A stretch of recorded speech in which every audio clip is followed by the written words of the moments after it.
এই লাইভ সেশনে আপনারা জয়েন হতে পারেন বা পার্টিসিপেট করতে পারেন, অংশগ্রহণ করতে পারেন বা কোশ্চেন করতে পারেন, বা কোনো যদি কোয়ারি থাকে তাহলে আপনারা কমেন্ট বক্সে লিখতে পারেন। আমরা নানান বিষয় আলোচনা করব, এবং মূলত যে বিষয়গুলি আমরা এখানে বেশি কনসেন্ট্রেট করব যেগুলোর ওপর, সেগুলি আমি বলে দিই কয়েকটি সংক্ষেপে। একটি হচ্ছে রিলিজিয়ান, ধর্ম, ফিলোসফি, দর্শন, সাইকোলজি, মনোবিজ্ঞান, লিটারেচার, সাহিত্য, মেডিটেশন, ধ্যান, এবং বিষাদ অর্থাৎ দুঃখ, হতাশা থেকে কিভাবে আপনি, স্ট্রেস থেকে, ট্রমা থেকে কিভাবে আপনি বেরোবেন, এবং জীবনের লক্ষ্য কিভাবে আপনি স্থির করবেন, জীবনের প্যাশান, যে ব্যাপারটি আমি বারবার বলি যে প্যাশান হচ্ছে একটি এমনই জিনিস যেটিকে আপনি না যদি খুঁজেন তাহলে কিন্তু আপনি চিরকাল, আপনার সারাটি জীবন কিন্তু অন্ধকারে কাটবে। তাই প্যাশান কিভাবে আমরা খুঁজে বের করব আমাদের জীবনের, এই সংক্রান্ত বিষয়ে আমরা আলোচনা করব। এবং আমি অপেক্ষায় আছি কীভাবে যে আপনারা অবশ্যই এখানে প্রশ্ন করুন, এবং যদি মনে করেন যে যুক্ত হবেন, আলোচনা করবেন বা ডিবেট করবেন, রিলিজিয়ান বা এই যে সাইকোলজি, লিটারেচার, ফিলোসফি সংক্রান্ত বিষয়ে, বিজ্ঞান থেকে শুরু করে আপনি এখানে করতে পারেন। You are welcome to ask any question related to those topics which I just mentioned here. তা আমি যেগুলো উল্লেখ করলাম সেই উল্লেখিত বিষয়গুলি নিয়ে আমরা এখানে আলোচনা করব, এবং আপনারা এখানে যুক্ত হতে পারেন বা প্রশ্ন করতে পারেন।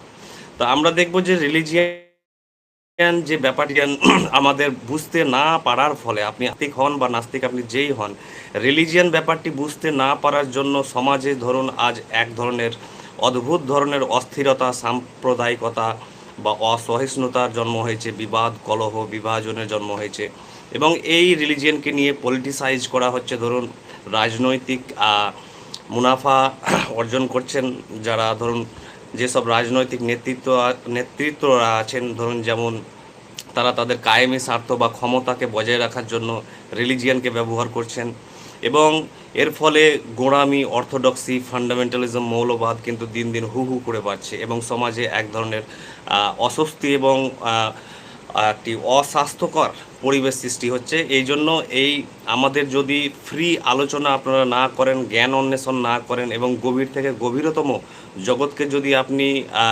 ইনভেস্টিগেট না করেন, তদন্ত না করেন, তাহলে কিন্তু আপনি অন্ধকারেই থেকে যাবেন। তাই এখানে অসংখ্য জিনিস আছে যেগুলো নিয়ে আমরা যদি সচেতন না হই তাহলে কিন্তু আমরা ভুল বার্তা দেব একে অপরকে, এবং একটি একটি ভুল ধারার জন্ম হবে, যেখান থেকে ধরুন আমাদের পরবর্তী প্রজন্ম বলুন বা বর্তমান প্রজন্ম বলুন, তারা কখনো একটি প্রগতিশীল, আধুনিক, শিক্ষিত, বৈজ্ঞানিক, দার্শনিক, প্রযুক্তি কেন্দ্রিক তারা কিন্তু সুস্থ সমাজ পাবে না। তাই এই সমাজকে সুস্থ করার জন্য, সুন্দর করার জন্য, প্রগতিশীল করার জন্য, আধুনিক করার জন্য, এবং দর্শন মনস্ক করার জন্য বা বিজ্ঞান মনস্ক করার জন্য আমাদের কিন্তু ডিবেট, আলোচনা, তর্ক বিতর্ক, এবং এগুলো যাতে গঠনমূলকভাবে হয়, সেগুলো যদি আমরা চর্চা না করি এখানে, তাহলে কিন্তু আমরা সেই সমাজের জন্ম দিতে পারবো না যে সমাজ নিয়ে আমরা কিন্তু এতটা চিন্তিত। এবং আমরা এখানে দেখতে পাচ্ছি যে পৃথিবীতে ধরুন যে প্রায় সব মানুষই কিন্তু একে অপরকে পাল্টাতে চাইছে বা পরিবর্তন করতে চাইছে। ধরুন যে প্রত্যেক ব্যক্তি চাইছে সমাজের কিছু উন্নতি করতে বা দেশ সেবা করতে, বা তাদের যে দেশ প্রেম তারা দেখাতে চাইছেন। তারা বলছেন যে আমরা সমাজ সেবা করতে চাই, আমরা মানুষকে বদলাতে চাই, পাল্টাতে চাই, মানুষের অন্তরে পরিবর্তন আনতে চাই। কিন্তু অদ্ভুত দেখবেন যে সবাই সবাইকে বদলাতে চাইছে বা পরিবর্তন করতে চাইছে, কিন্তু কেউ নিজেকে পাল্টাতে চাইছে না। That is the most crucial point hair.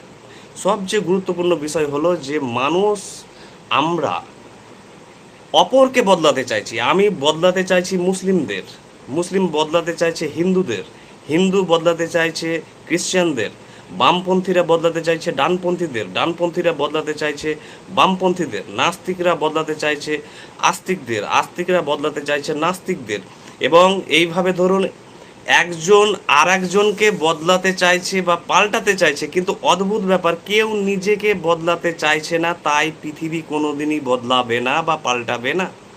এই জিনিসটি কিন্তু খুব গুরুত্বপূর্ণ, ইমেন্সলি ইম্পর্টেন্ট জায়গা, হচ্ছে সবচেয়ে গুরুত্বপূর্ণ জায়গা, যে আমরা সমাজ বদলাতে চায়, পরিবার বদলাতে চায়, প্রতিবেশী বদলাতে চায়, দেশ বদলাতে চায়, সিস্টেম বদলাতে চায়, সরকার বদলাতে চায়, প্রশাসন বদলাতে চায়, আমলাতন্ত্র বদলাতে চায়, কিন্তু কেউ নিজেকে বদলাতে চাইছে না।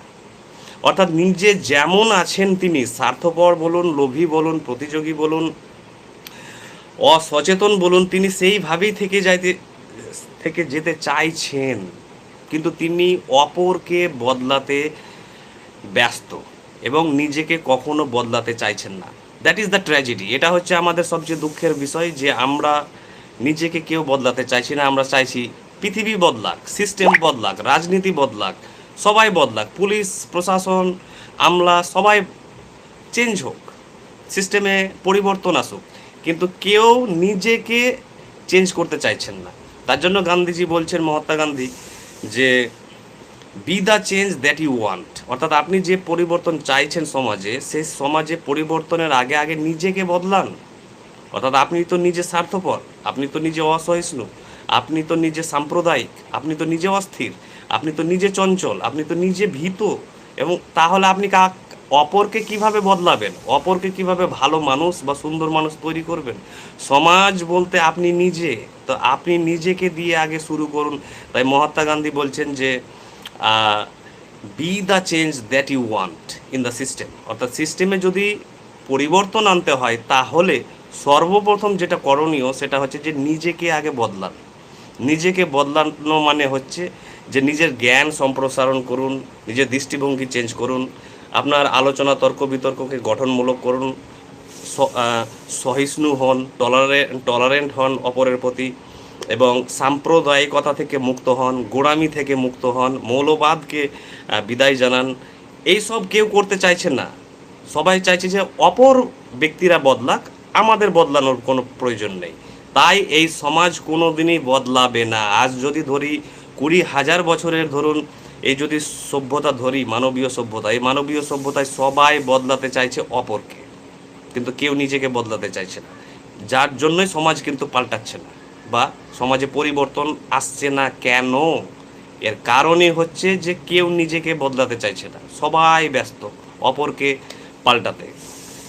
এই হচ্ছে ব্যাপার। তো আমরা ধর্ম, রিলিজিয়ান, মনোবিজ্ঞান, দর্শন থেকে শুরু করে আমরা নানান মেডিটেশন, স্পিরিচুয়ালিটি, রিলিজিয়ান, গড, ঈশ্বর, আস্তিকতা, নাস্তিকতা থেকে শুরু করে আপনি যে কোনো বিষয় এখানে প্রশ্ন করতে পারেন। যাই হোক, তো আমি আপনার প্রশ্নের অপেক্ষায় আছি। এখানে একজন প্রশ্ন করেছেন, তারেক হোসেন, একজন ফ্রেন্ড। তিনি বলতে চাইছেন কি, sir I want to know relation between individual and society, thank you. তো উনি জানতে চেয়েছেন যে ব্যক্তি এবং সমাজের মধ্যে সম্পর্ক কী।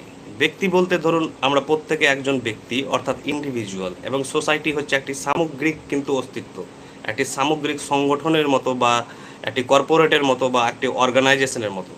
কিন্তু বলছে সমাজ এবং ব্যক্তির মধ্যে সম্পর্ককে বোঝার আগে বুঝতে হবে যে আমি সমাজ, অর্থাৎ আমি যে ইন্ডিভিজুয়াল, একজন ব্যক্তি, পার্সন, একজন মানুষ, একজন হিউম্যান বিং, আমার মতোই হাজারো লাখো লোক নিয়ে কিন্তু তৈরি হয় একটি সমাজ, একটি বৃহত্তর একটি ইউনিট তৈরি হয়। তো আমি যেভাবে এগোবো, সমাজ কিন্তু সেইভাবেই এগোবে।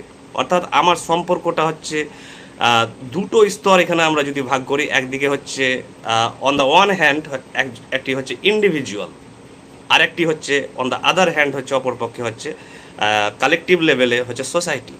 তাহলে ইন্ডিভিজুয়ালের যে পার্টিসিপেশন, অর্থাৎ যে আমি একজন ইন্ডিভিজুয়াল, আমার যে অংশগ্রহণ, সামাজিক যত রকমের কার্যাবলী আছে, সমাজ বলতে শুধু সমাজ নয়, সমাজ কিন্তু হাজারো উপাদানের কিন্তু প্রোডাক্ট বা ফসল। যেমন ধরুন আমার ধর্মের প্রতি দৃষ্টিভঙ্গি কেমন, আমার ধর্মীয় সচেতনতা কেমন, আমার অর্থনৈতিক স্ট্যাটাস কেমন, আমার পলিটিক্যাল ভিউজ কেমন, রাজনৈতিক আমার দৃষ্টিভঙ্গি কেমন, আমার সংস্কৃতি কেমন, কালচার কেমন, আমার ফিলোজফিক্যাল মনন কেমন, দার্শনিক মনন কেমন, আমার ইতিহাসের আমার ভূমিকা কী, এবং এই যে আমি, অর্থাৎ বিন্দুতে সিন্ধুর জন্ম, অর্থাৎ সমুদ্র বলে কিছু নেই, সবই হচ্ছে জলবিন্দু, আর এই জলবিন্দুগুলো হচ্ছে এক একজন ইন্ডিভিজুয়াল বা ব্যক্তি।